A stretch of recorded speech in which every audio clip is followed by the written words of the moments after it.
Assalamualaikum, salam damai sejahtera. Ketemu lagi di channel yang edukatif dan informatif, khususnya bagi kita para peternak sapi. Memasuki bulan Ramadan ini teman-teman, kami mulai memasukkan sapi-sapi calon korban, terutama nanti untuk kelas-kelas ekonomis, kelas DKM 21 sampai 24 jutaan.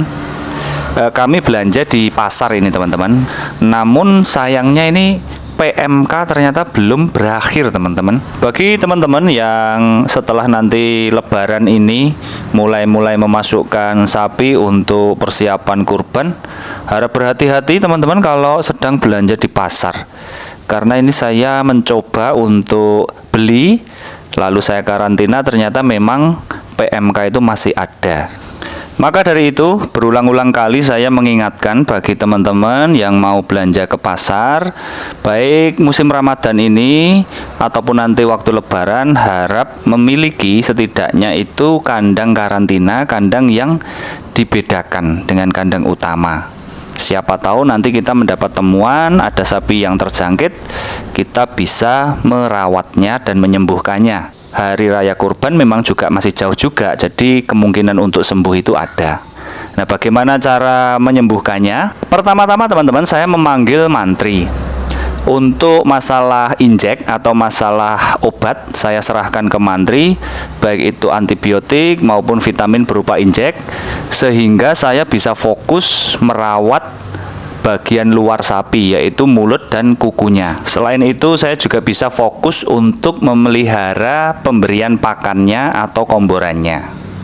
Langkah awal teman-teman, untuk mulut sapi yang sudah luka-luka, ketika dibuka juga sudah banyak lukanya dan berbau busuk nafasnya, saya menggunakan ini teman-teman, sitrun, lalu saya taruh di telapak tangan tanpa ada larutan air, lalu langsung saya usap-usapkan ke mulut, saya gosok-gosokkan ke lidah, ke dinding-dinding mulut, ke langit-langit, ke gigi, semuanya rata teman-teman.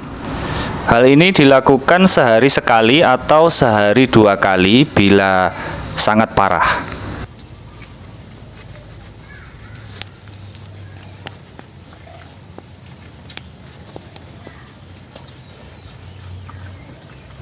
Setelah beberapa saat teman-teman, saya lanjutkan dengan membilas mulutnya itu dengan larutan daun sirih teman-teman.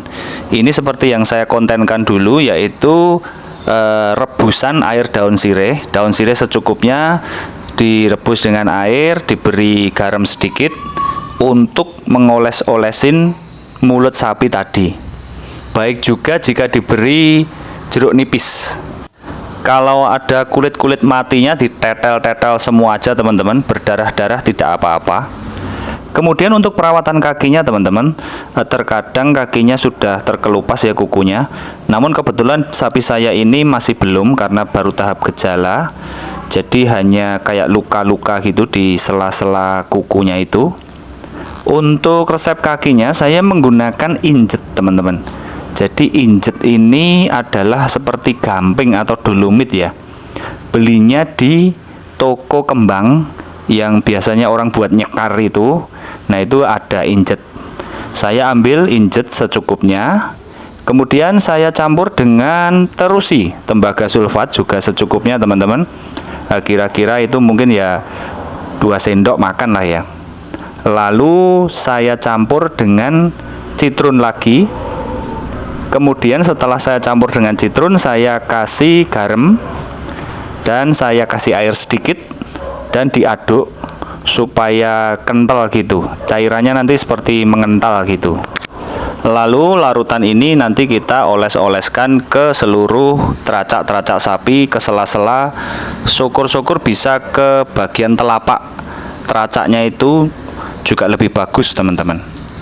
Sebelum melakukannya, biasanya teracak atau kaki sapi saya cuci dulu dengan air hangat. Jadi supaya letong-letong atau kotoran-kotoran keringnya hilang dulu, sehingga ketika dikuas dengan larutan tadi bisa langsung merasuk ke dalam. Harap berhati-hati teman-teman, karena terkadang ini perih, jadi nyepak sapinya. Harus hati-hati saat mengoleskannya. Selain perawatan mulut dan perawatan kaki seperti ini, larutan sitrun atau larutan daun sirih tadi juga bisa dimasukkan ke sprayer untuk disemprot-semprotkan tiap 3 jam sekali atau 2 jam sekali. Namun untuk perlakuan atau perawatan mulut yang saya lakukan tadi cukup 1 hari sekali saja.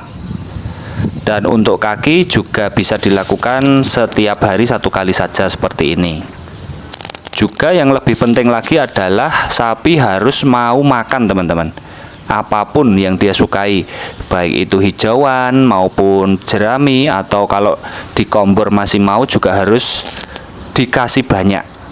Kalaupun dia tidak mau, kita harus melolohnya atau memberi telur dengan gula Jawa mungkin, sehingga si sapi ini mendapat kekuatan untuk melawan virus tersebut. Untuk sapi saya ini, dia masih mau makan, ijonnya lahap sekali, komborannya juga masih oke walaupun setengah ember. Jadi untuk pemberian makanan saya tidak begitu memprioritaskan karena dia masih mau makan sendiri. Satu hal lagi yang sobat ternak semua kadang terlupa, setelah merawat sapi-sapi PMK gini, hendaknya mandi dan ganti baju ya teman-teman, atau ngombor sapi, kasih makan sapi yang sehat dulu, merawat yang sehat, baru yang PMK ini yang terakhir, sehingga tidak terkontaminasi. Kemudian yang terakhir saya memberikan jamu teman-teman. Jamu ini jahe, temulawak, dan juga kunir. Untuk dosisnya secukupnya saja karena ini sifatnya jamu ya. Baik lagi dikasih telur agar menambah tenaga. Namun jika tidak juga tidak apa-apa. Ini juga dilakukan sehari sekali selama 3-4 hari agar dia seger, makanya pulih, kekuatannya juga ada, imunnya juga nambah. Cara pembuatan jamu ini pun saya sudah mengontenkan juga, nanti teman-teman bisa lihat di konten saya sebelumnya. Oke, cukup sekian dulu teman-teman, semoga bermanfaat. Sekali lagi, bagi teman-teman yang mau ngisi kandangnya untuk persiapan sapi kurban, terutama pembelian di pasar harus berhati-hati karena PMK masih ada.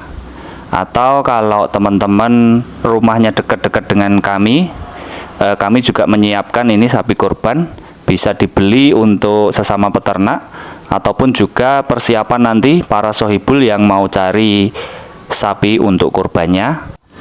Insya Allah amanahnya kami jaga, kami upayakan sapinya itu sehat, bebas bakteri, bebas virus, sehingga bisa layak untuk dikorbankan oleh para sohibul semua. Oke, kalau ada kurang-kurangnya kami mohon maaf. Wassalamualaikum and God bless you all. Dah.